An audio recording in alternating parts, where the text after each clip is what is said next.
população da Idade Média chamou-a da Grande Pestilência, uma doença aterrorizadora vinda do leste que provocava o delírio e uma morte agonizante. O medo e a histeria tomaram conta da terra e, à medida que a morte progredia, tornou-se aparente que ninguém estava a salvo e ninguém podia oferecer proteção. Enquanto a doença corria por toda a Europa, as comunidades lutavam simplesmente para conseguir enterrar os seus mortos. E procuravam respostas ou meios para apaziguar a ira de Deus. Foi a peste negra, o maior desastre biológico na história da humanidade. Para os atingidos pela loucura e morte, parecia o fim do mundo.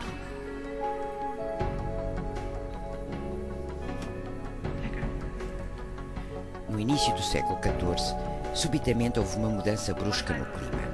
À medida que as temperaturas baixaram, os recursos europeus falharam. Instalou-se a fome e a guerra, e a mais terrível realidade abateu-se sobre todo o continente europeu. A invasão tinha começado através de um pequeno roedor, o rato negro, que carregava com ele uma bomba que iria fazer com que o mundo da Idade Média desabasse.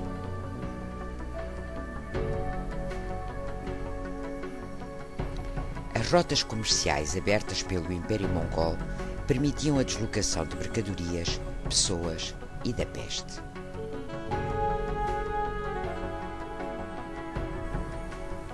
Viajantes nas estradas, camponeses nos campos e até a filha do rei da Inglaterra, todos iriam sucumbir ao pior assassino da história da humanidade, a peste negra.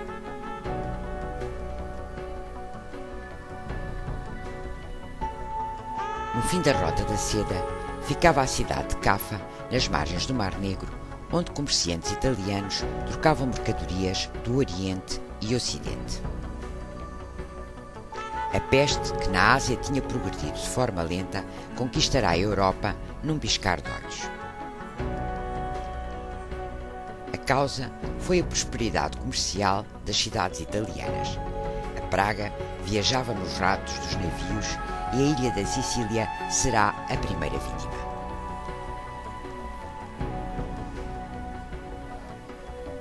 A religiosidade da Idade Média era profunda e as pessoas acreditavam que, assim como as doenças, as maldições eram castigos vindos diretamente de Deus pelos pecados e vícios humanos. Mas a causa era mais concreta. A falta de condições sanitárias e de higiene eram a realidade e os ratos e pulgas uma constante.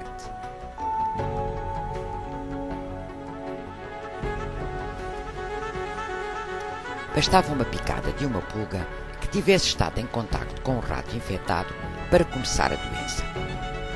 A infecção atacava os órgãos internos, provocava tosse, febre, vômitos e hemorragias internas.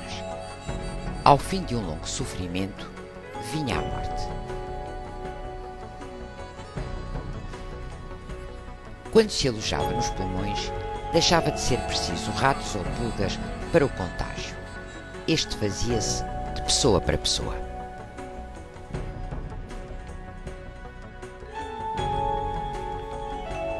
Gabriela de Mussi, uma dama de Veneza, escrevia na época: para nossa angústia carregamos a escuridão da morte. Espalhamos o veneno dos nossos lábios, mesmo enquanto falamos. O que não sabia é que era uma bactéria.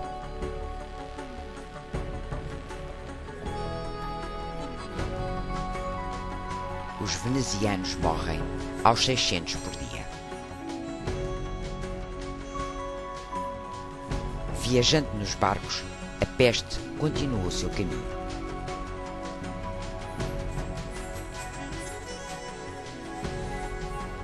Em agosto de 1448, atinge Paris e metade da sua população morrerá. Não havia nada a fazer e o terror espalha-se.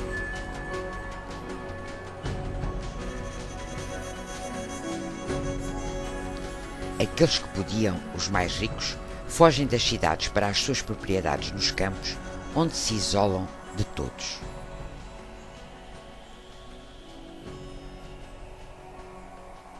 Entre os homens da Igreja, o pânico também se espalha.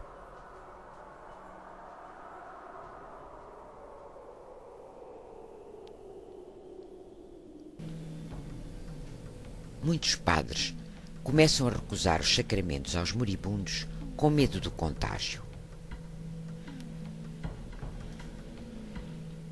Para o homem medieval, morrer sem sacramentos era pior que a própria peste.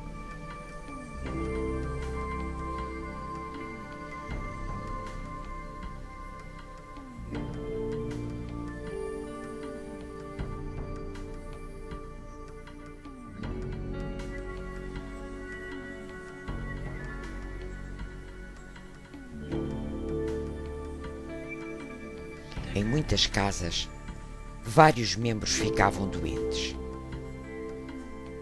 E os que não ficavam, fugiam, deixando-lhes comida e água ao pé da cama. Pais abandonavam filhos, maridos, mulheres, pais, irmãos, eram deixados para trás.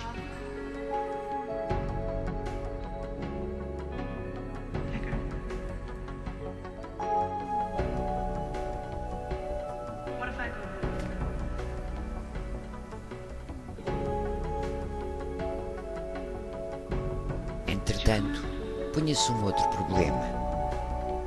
Como enterrar tantos mortos? Como lidar com tantos corpos?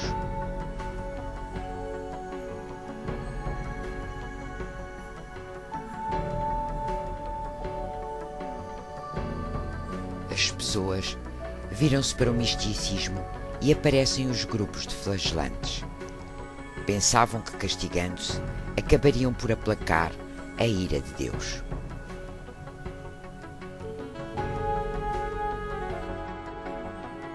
A peste negra espalhara-se da Sicília à Inglaterra, através dos barcos de mercadores que nos seus porões, entre as mercadorias, levavam os ratos pretos. Já tinha reclamado a morte de milhões, e os mortos eram enterrados sem cerimónias em valas comuns.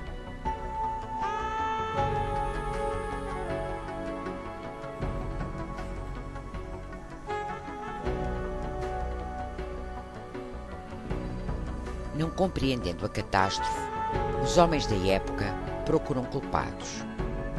Os judeus eram um alvo óbvio, distinguindo-se facilmente pelas suas roupas. São acusados pelas populações de os andarem a envenenar e são perseguidos. Na noite de São Valentim de 1349, em Salzburgo, em França, são queimados 200 judeus. A atrocidade foi repetida em mais de 15 cidades na Alemanha e na Suíça. O povo da Idade Média estava envenenado, não por um qualquer misterioso veneno judeu, mas pelo medo, pelo ódio e pela ignorância.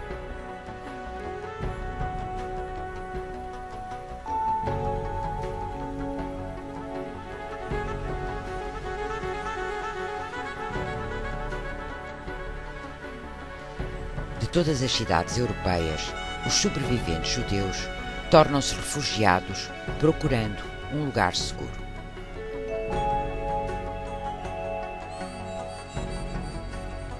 Da Alemanha, da Suíça, da França, partem para onde sabem que serão protegidos, a Polónia.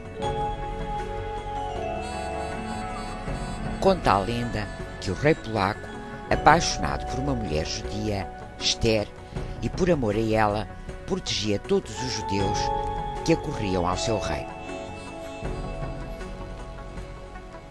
O que é irónico é que 6 séculos mais tarde serão novamente perseguidos e mortos na sua nova pátria, a Polónia, pelos alemães, como se um círculo se fechasse.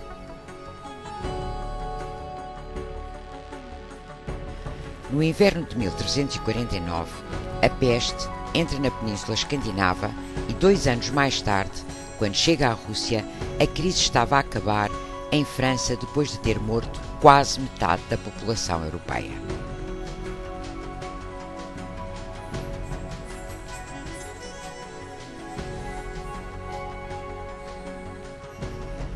A magnitude do número de mortos é tão grande que ultrapassa a imaginação humana.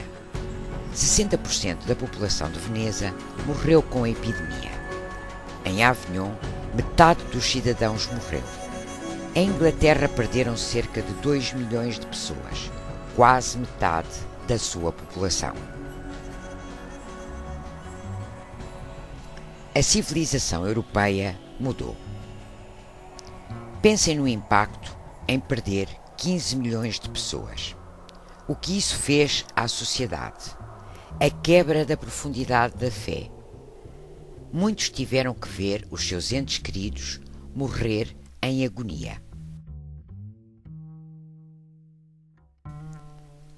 Em todas as comunidades se fizeram sentir as consequências da tragédia.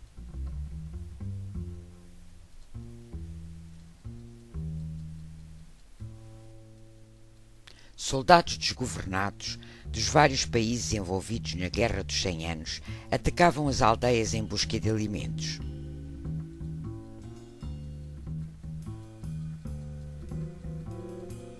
A mão de obra faltava nos campos e cidades. A morte tornou-se vulgar, companheira de todos os dias, e aparece representada nas obras desta época.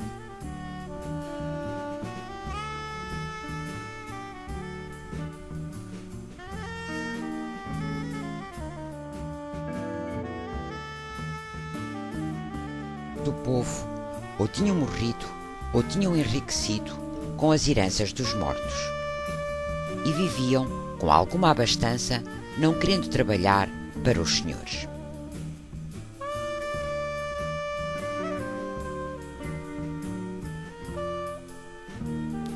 Os grandes senhores nobres e do clero, com falta de mão de obra, vêem-se obrigados a cultivar a sua própria terra.